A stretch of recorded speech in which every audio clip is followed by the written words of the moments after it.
Hello friends, स्वागत है आपका हमारे यूट्यूब चैनल परफेक्ट नॉलेज में।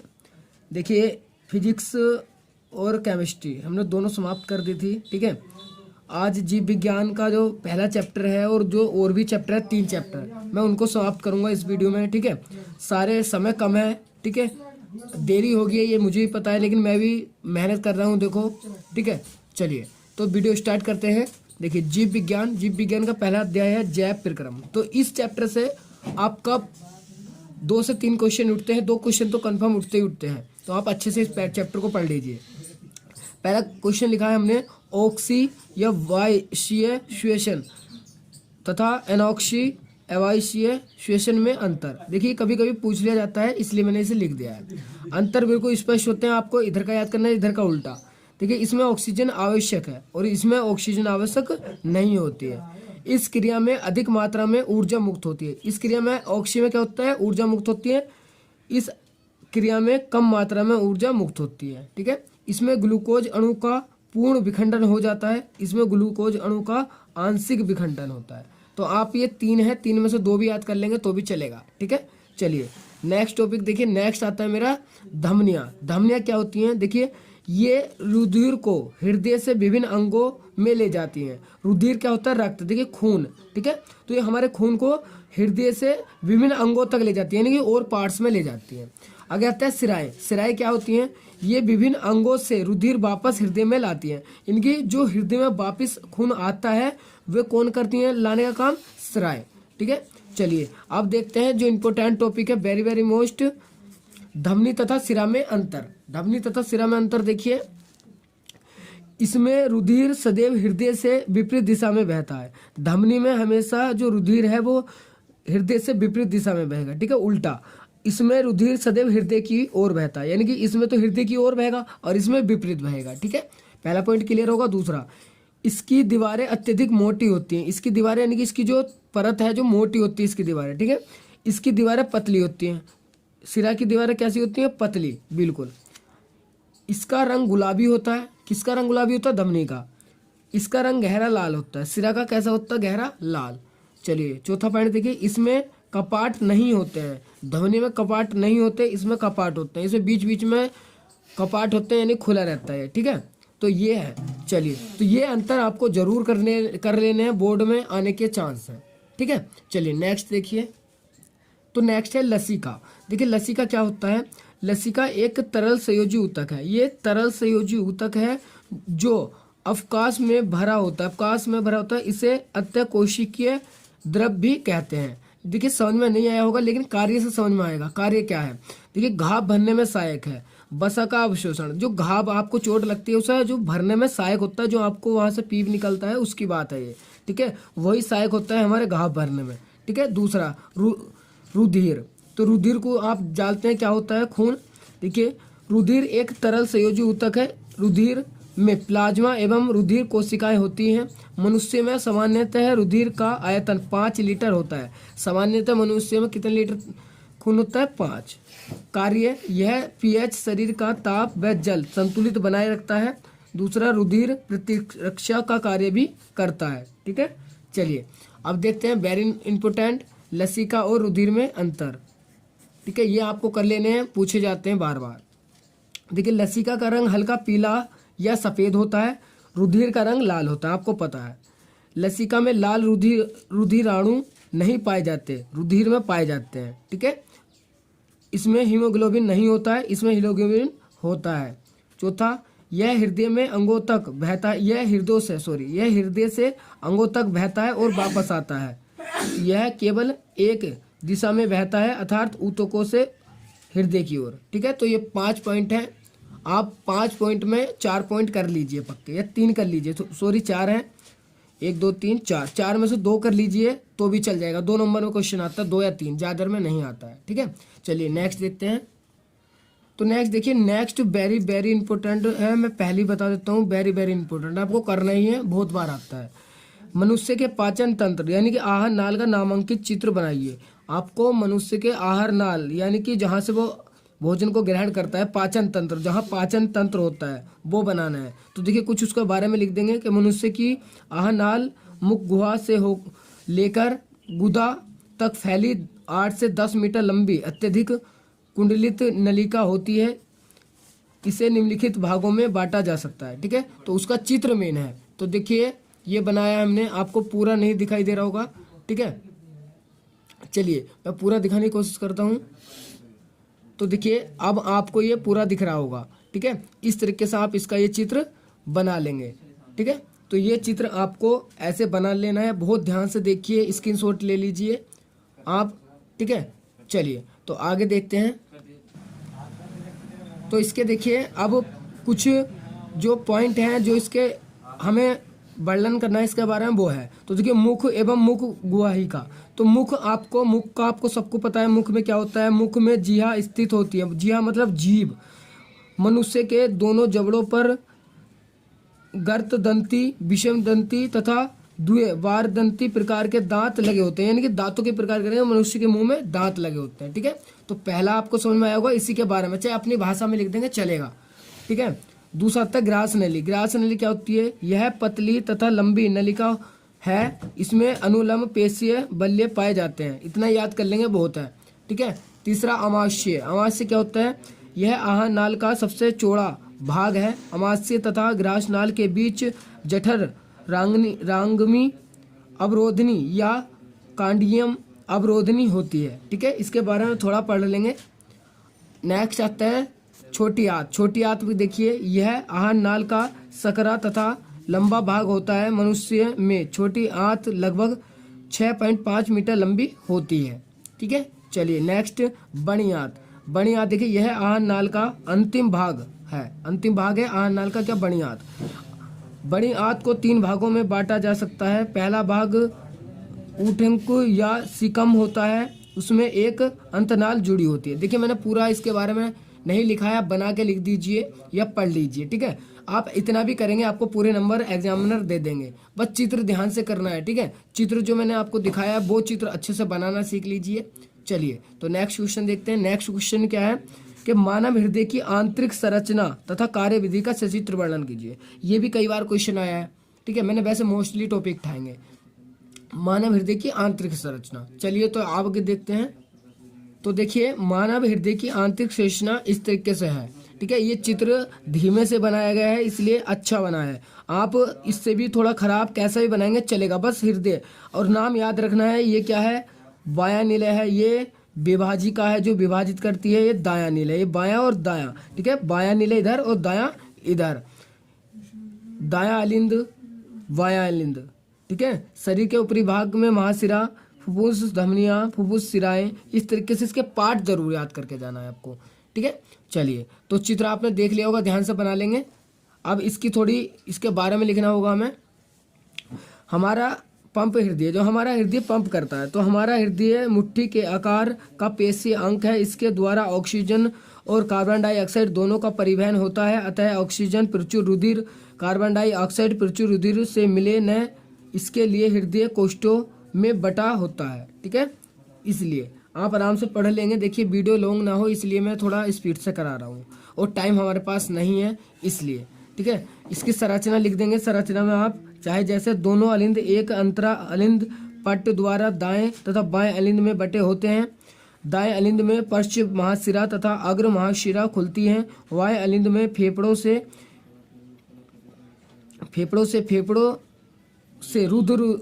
शुद्ध रुधिर लाने वाली दोनों फुफ्फुसीय सिराएं खुलती हैं। ठीक है, तो इस तरीके से इसकी संरचना हो जाएगी। ठीक है, चलिए अब आगे देखते हैं। तो देखिए आगे आती है इसकी कार्यविधि। मानव हृदय की कार्यविधि की कार्यविधि क्या कैसे कार्य करता है?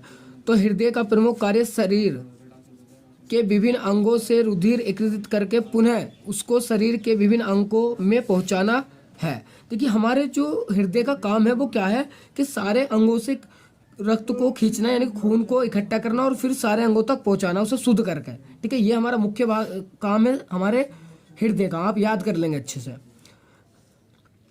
हृदय शरीर में रुधिर को पंप करने का कार्य करता है। हृदय निरंतर लयबद्ध रूप से सिकुड़ता तथा शिथिल होता रहता है। हृदय के सिकुड़ने को प्रचुर प्रकुंचन तथा शिथिल होने को अनुशिथिलन कहते हैं। अलिंदों के शिथिल होने पर रुधिर महाशिराओं और अलिंदों में, जबकि निलय के शिथिल होने पर अलिंद से नीलियो के एकत्रित हो जाता है। ठीक है, तो थ्योरी में देखो थोड़ी कोई मिस्टेक होगी इसको ना देखें। ठीक है, तो आप अच्छे से सब पढ़ लेंगे, आप जैसे भी लिख के आएंगे हमारा राइट जाएगा, है ना। तो आप ये क्वेश्चन जरूर राइट करके जाइए जो मैंने बता रहा हूँ आपको। ठीक है, और ये जरूर पढ़ लिए, चाहे पढ़ के ही जाइए। ठीक है, लेकिन जाइए जरूर पढ़ के। चलिए नेक्स्ट देखते हैं। तो देखिए नेक्स्ट क्वेश्चन है मेरा कि मानव हृदय का नामांकित चित्र, यानी कि मानव हृदय का नामांकित चित्र, ये जो हमने पीछे पढ़ा है वो कहाँ से था, आंतरिक था। ये कहाँ, ये बाह्य हृदय का सचित्र है। ठीक है, और ये डायरेक्ट चित्र ही बनाने को आएगा और कुछ इसके बारे में नहीं लिखना है आपको। और चित्र ध्यान से देख लीजिए कैसे बनेगा। ठीक है, आप पे 2 बार प्रैक्टिस कीजिए, चित्र आप पे बनाना आ जाएगा बिल्कुल बढ़िया। ठीक है, इस तरीके से आप बना दीजिए, नाम दे दीजिए महाधमनी। ठीक है, ये बाया नीले की पेशियाँ, ये पश्चिम महाशिरा, ये कोरोनरी धमनी। ठीक है, महाशिरा, तो याद ऐसे कर लेंगे। ठीक है, और ये क्या है, ये हृदय की बाह्य संरचना, बाहर हमारा हृदय बाहर से कैसा है वो है। ठीक है, कुछ क्वेश्चन देखिए मैंने नोट्स में नहीं लिखे हैं, तो कुछ मैं आपको बता रहा हूँ क्या क्या करना है आपको। ठीक है, चलिए तो देखिए एक क्वेश्चन में नोट नहीं कर पाया, ये श्वेसन की परिभाषा लिखिए, मनुष्य के फेफड़ों की संरचना का सचित्र वर्णन कीजिए। ठीक है, तो ये इसका चित्र है, आप ऐसे बना लेंगे। देखिए एक चिन्ह बनाया है ये। ठीक है, इस तरीके से आप बनाइए, प्रैक्टिस कीजिए, आपको पूरे नंबर मिल जाएंगे। श्वेसन का ये चित्र है। ठीक है, मनुष्य का श्वसन तंत्र, तो आप ये वाला क्वेश्चन भी कर लीजिए। ठीक है, यहाँ से ही कर लीजिए, कोई बात नहीं, एक बार पढ़ लेंगे। ठीक है, कुछ क्वेश्चन और हैं जो मैं बता रहा हूँ आपको, देखिए जो पढ़ने हैं। एक क्वेश्चन मेरे से ये वाला छूट गया, देखिए। ठीक है, मानव रुधिर की संरचना एवं कार्य। तो मानव रुधिर की संरचना, देखिए खून की संरचना, खून कैसा है, तो इस तरीके से ABC ऐसे ऐसे ये चित्र हैं, बिल्कुल आसान है, कोई जरूरी वो नहीं है हार्ड। ठीक है, तो ये क्वेश्चन भी आप तैयार कर लेंगे। ठीक है, एक क्वेश्चन और है। ठीक है, वो और मैं आपको बता रहा हूँ, देखिए वो और कर लीजिए और बस, और इस चैप्टर में मोस्ट नहीं रहता है। प्रकाश संरक्षण किसे कहते हैं, प्रयोगों द्वारा सिद्ध कीजिए कि प्रकाश संरक्षण के लिए प्रकाश एवं कार्बन डाइऑक्साइड आवश्यक है। ठीक है, तो इसकी ये थोड़ी सी लैंग्वेज है और ये इसकी रिएक्शन है, यहाँ तक आप कर लीजिए इसके बारे में। और बाकी अगर लॉन्ग क्वेश्चन आया तो आप चित्र बनाइए। इसका चित्र क्या है, तो चित्र देखिए, इसके 2 ये पत्ते हैं हमारे और इसके भाग हैं नीला काला भूरा पीला। ठीक है, नीला काला, तो इस तरीके से ये भाग है, ये हमने काला कागज रखा है, हरा हरा, ये भाग इस तरीके से सब समझाने की कोशिश कर रहे हैं। या फिर एक पौधा है ये इस तरीके से। ठीक है, तो इस चैप्टर में इतना ही करना है आपको। चलिए, और जो आगे के हैं, देखिए टाइम नहीं है, मैंने भी हाथों हाथ नोट्स बनाए, आपको कराने की कोशिश करी है। ठीक है, आपको पढ़ाने की कोशिश करी है। तो आगे जो है, अब कल पेपर है आपका। ठीक है, और कल क्या, आज ही मतलब कुछ ही समय बाद है, तो इसलिए मैं अगले चैप्टर में आपको जो मोस्ट टॉपिक है वो बता रहा हूँ, मॉडल से पढ़ लीजिए और रख के ले जाइए मॉडल को। ठीक है, तो एक क्वेश्चन देखिए, एक क्वेश्चन ये वाला है, इंपॉर्टेंट है वेरी वेरी। ठीक है, ये आप करेंगे, मनुष्य पुष्प की अनुदैर्ध्य काट का नामांकित चित्र, खाली चित्र बनाने को आएगा, खाली चित्र, और चित्र बना के देख लीजिए आप। ठीक है, चलिए एक क्वेश्चन ये तैयार कर लेंगे। चलिए नेक्स्ट चैप्टर में एक कर लेंगे आप, एलैंगिंग और लैगिंग में अंतर। ठीक है, बिल्कुल शॉर्टली लिखे हुए हैं, बिल्कुल आसान भाषा में, आप यहाँ से ये कर लेंगे 2 या 3। ठीक है, चलिए एक क्वेश्चन इसमें आपको ये वाला चित्र ही बनाना है, ये इनके चित्र का ही खेल है। ये वाला द्विबीजपत्री बीजांड की लंब काट का नामांकित चित्र, तो ये चित्र बना के देख लीजिए। चित्र बना, जैसा भी आपसे चित्र बनाए पेंसिल से, नंबर आपको मिलने वाले हैं। ठीक है, चलिए आगे इसमें क्या करना है, एक क्वेश्चन और है वेरी वेरी इंपॉर्टेंट, मैंने पिछले वीडियो में आपको बता दिया था, उसमें भौतिक विज्ञान में। देखिए, भारत में जनसंख्या वृद्धि के कारण तथा परिवार नियोजन के उपाय का वर्णन कीजिए। सबको आता है क्वेश्चन, कोई ऐसा ही एक आदि होगा जिसको ना आता हो। देखिए, भारत में जनसंख्या वृद्धि है, क्वेश्चन वेरी वेरी इंपॉर्टेंट है, बहुत बार पूछा गया है, वेरी वेरी 10 बार भी लगाऊंगा कम है। ठीक है, तो आप ये क्वेश्चन जरूर कर लीजिए। ठीक है, बहुत अच्छा क्वेश्चन है, ये हर बार पूछा जाता है, लिखना ही है, बना बना के लिखना, कोई उसमें तुम्हें ऐसा नहीं है कि तुम्हें हार्डली है। देखो, परिवार नियोजन, जनसंख्या वृद्धि क्यों हो रही है, देखो शिक्षा का प्रसार कम है। ठीक है, लोगों का जागरूक कम होना और कम आयु में विवाह होना, ऐसे हेडिंग डाल के आप बना बना के लिख देंगे। और रोकना है तो कानून, सरकार द्वारा कड़े कानून लगवाइए, या फिर शिक्षा का प्रसार कीजिए, स्कूलों में समझाइए बच्चों को, तो उससे भी हम क्या कर सकते हैं, जनसंख्या वृद्धि पे नियंत्रण कर सकते हैं। ठीक है, तो ये बना के लिखना होता है। चलिए, तो इस चैप्टर में आपको ये करना है, और उसके बाद एक क्वेश्चन और करना है। देखिए, निषेचन वाला, ये और चित्र का ही खेल है, मैं बता दूं आपको, कुछ नहीं, चित्र का ही खेल है। ठीक है, ये चित्र आपको दिखाई दे रहा होगा, ये आप करके ले जाइए। सारे भाग याद करने की जरूरत नहीं है, 1-2 भाग याद कर लेंगे, 4-5। ठीक है, जैसे कि ये है पराग नली, या कोई हल्का सा और है अड़ास्य है, ये इस तरीके से नाम याद कर लेंगे। ठीक है, तो एक ये है, और एक इसके अगला वाला कायिका।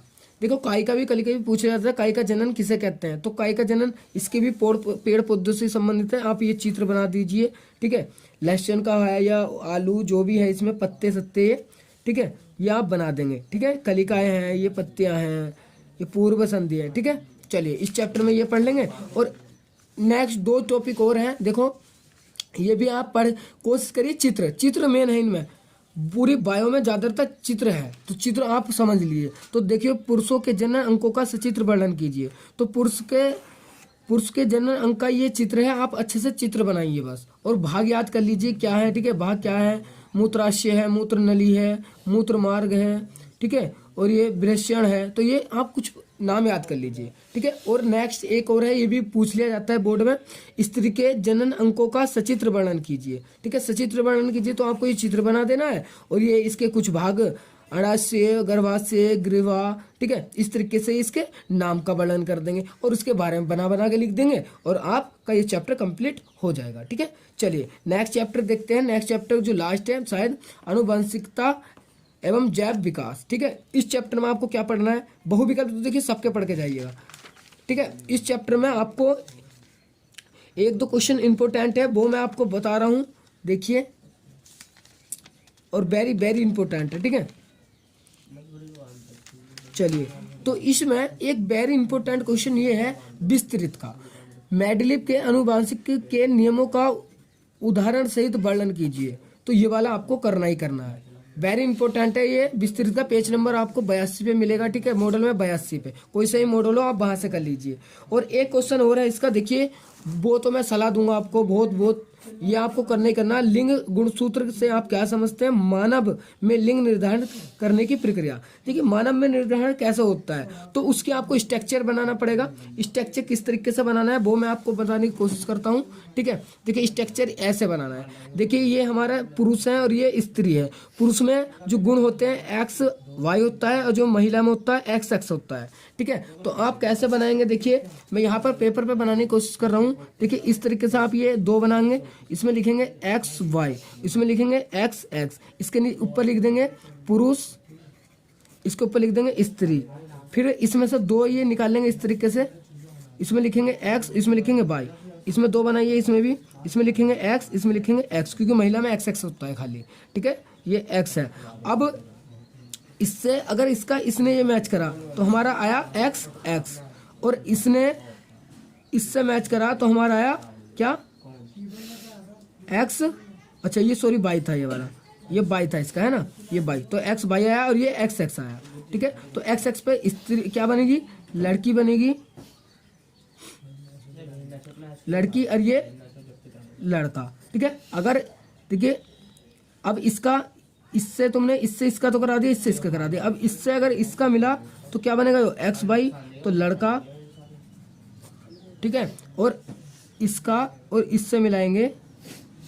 ठीक है, इसका आपने इससे मिला दिया, चलिए इसका बचा ये मिलाएंगे यहाँ, तो ये हो जाएगा XX, तो ये बन जाएगा लड़की। ठीक है, तो इस तरीके से स्ट्रक्चर बनेगा क्रॉस में। अब कैसे है, देखिए यहाँ पर आप लोग को दिखाई दे रहा होगा ये इस तरीके से। ठीक है, इन्होंने ये चित्र बनाया, आपको चित्र नहीं बनाने। देखिए XY XX इसका, ठीक है, इसके जीन ढाली तो XY, इसका एक ही, क्योंकि इसमें दोनों में X है, तो 1 ढालो या 2 ढालो। अगर इसने इसका मिलाया तो XY बना, तो क्या बना, पुरुष, और इसने इसका ये वाला ठाया, ये ठाया, क्या बना, स्त्री, लड़की। तो इस तरीके से आपको ये बना के देना है। ठीक है, तो ये वेरी वेरी इंपॉर्टेंट है। आप स्ट्रक्चर बना दीजिए, बस कुछ भी लिख दीजिए, फिर आपको नंबर मिलने वाले हैं। ठीक है, आगे कुछ नहीं है, आगे खत्म हो गया। एक क्वेश्चन और है, करना चाहेंगे तो पढ़ के जाना चाहे तो पढ़ के चले जाइए, वरना कोई जरूरी नहीं है।